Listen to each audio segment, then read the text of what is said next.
Hello everybody, my name is Ian Chiquino and I got a game for you today on Xel'Naga Caverns between some Terran player, blue Terran player here. This was off the Korean server, or ladder game off the Korean server, pretty sure.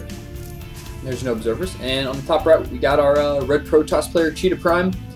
This guy's been posting replays, or I've just seen him around in a couple replays since back in beta, so he's been in Starcraft for a while. I'm assuming he's in Clan Prime since he's got it in his name, so had a couple good games from him before.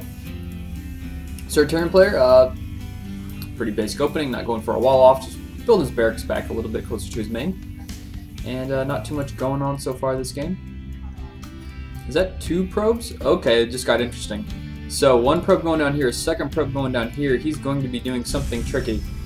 Gas is going up for our Terran player. Okay, he's going to forge cannon rush him, I'm assuming.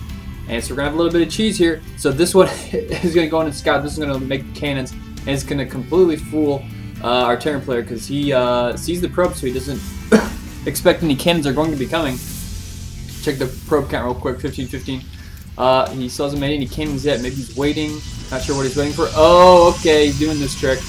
Alright, for those of you who don't know about this trick, on Xel'Naga Caverns, on this position or this position up here, you can build 2 pylons here, 1 pylon here, and there's no way they're ever going to kill these 3 pylons. And you just make 1 cannon here, 1 cannon here. Oh wow, he's canceling it. That was... I'm surprised he actually did that. He actually had it walled off. Unless that was a diversion for this reason or whatever. But so basically the thing goes.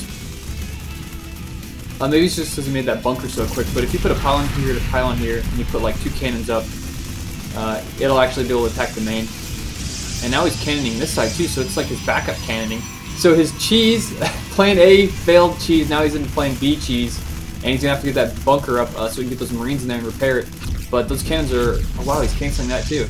So ChiTaPrime is going to be so far behind after that failed double cheese. I'm surprised he canceled those because I thought, I haven't really tried this myself, but even if he has a bunker up and you make like 3 cannons, I think you should be able to take it. And even if you don't take it, you can at least kill some SCVs along the way. But, you know, he decided to cancel it. I guess he's done this more than I have, so I guess he assumed that a bunker right there will counter that build. And he canceled it, and he canceled his other. So let's see what we got going on here. And this SCV is finally going to go do some scouting. He's not going to see much because ChiTaPrime is so far behind. He's got a forge and just not getting his first gateway. And he's on 2 gas at this point, so we're probably going to see a transition into some type of tech. He may just tech straight into DTs. I mean, following his line of cheese he's been going with here. It wouldn't surprise me if he makes Dark Templars. He made another pylon down here. Further on the bottom side of his base, maybe wants to hide some buildings down here or whatnot. This Marauder has high ground. He's going to be able to shoot this photon cannon and wipe up all this down here. And he still has this pylon is still in his base. So, oh, if this Terran player doesn't remember to kill his pylon, he can just warp in DTs right into his main. Okay, looks like the Marauders see it. Alright, I was worried there for this guy for a second. That he was just going to be like, oh yeah, that pylon's been there since the beginning. I don't need to worry about that. But now he's going to get this pylon. That is going to go down. And there we go. So we got 2 gateways going up and an expansion. Wow, very risky. ChiTaPrime is playing very risky.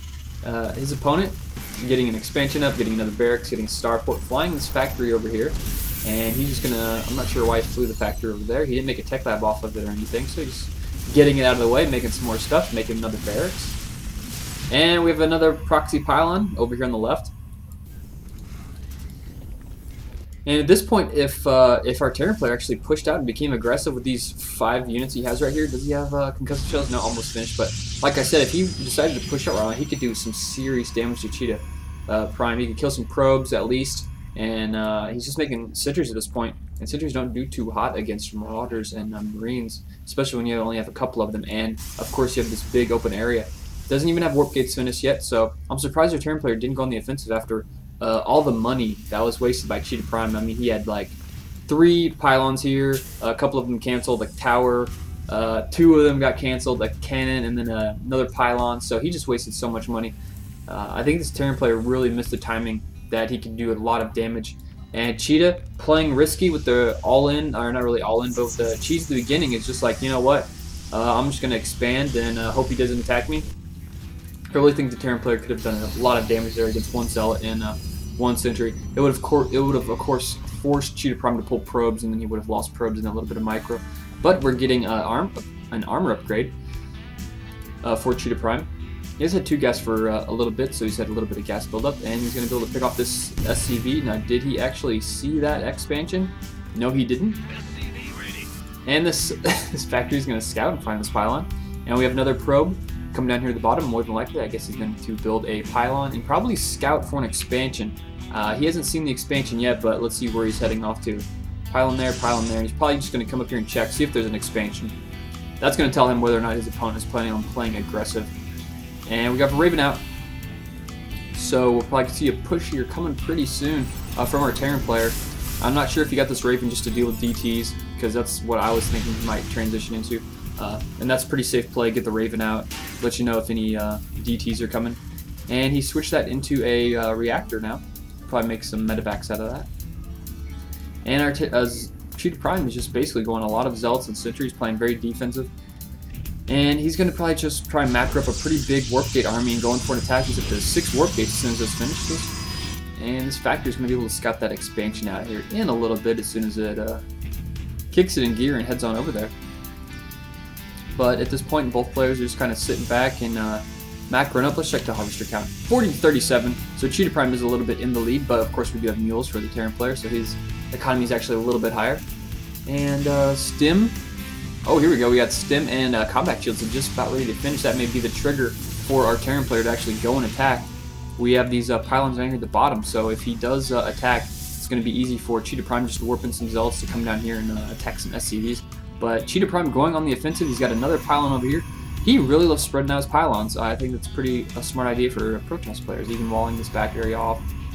And it seems like he's cut pro production at this point. He's getting attack level 1 upgrade for ground, even chrono boosting that. He may wait around for this to finish and then go in for an attack. Or he may just go in right now and making another pylon. Wow. He's using these pylons like overlords. They're all over the map, giving him quite a bit of vision. Warping in some more Zealots, Sentry.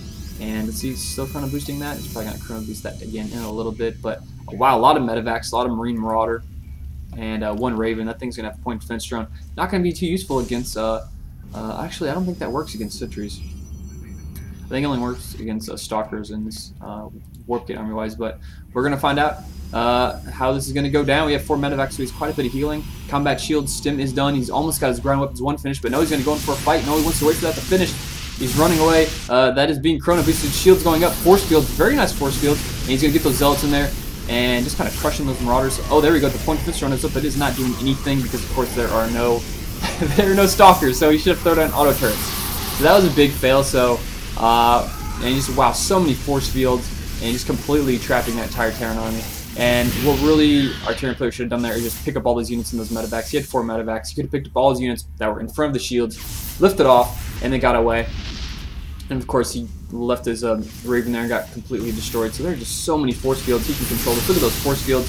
Marauders trying to stim. Right there, pick him up the medevac, run away. But unfortunately, our Terran player knows how to fight Cheese, but he doesn't know how to fight a Zealot Sentry in this case.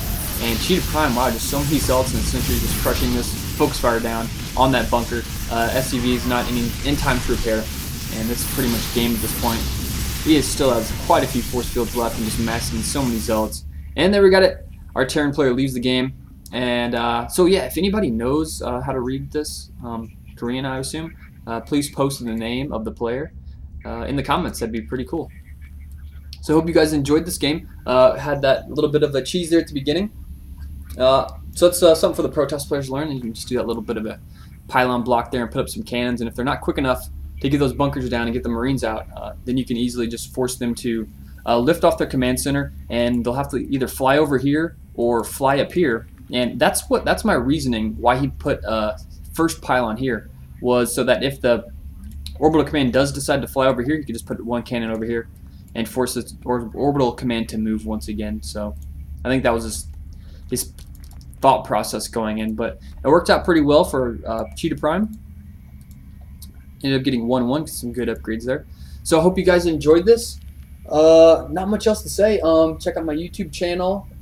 Give me a thumbs up if you liked the video. subscribe if you really like it, and see what else was I going to say. Oh yeah, if there's anybody out there who's really good that watches this, that's really good with Starcraft 2 map editor, especially camera controls, send me like a PM on YouTube.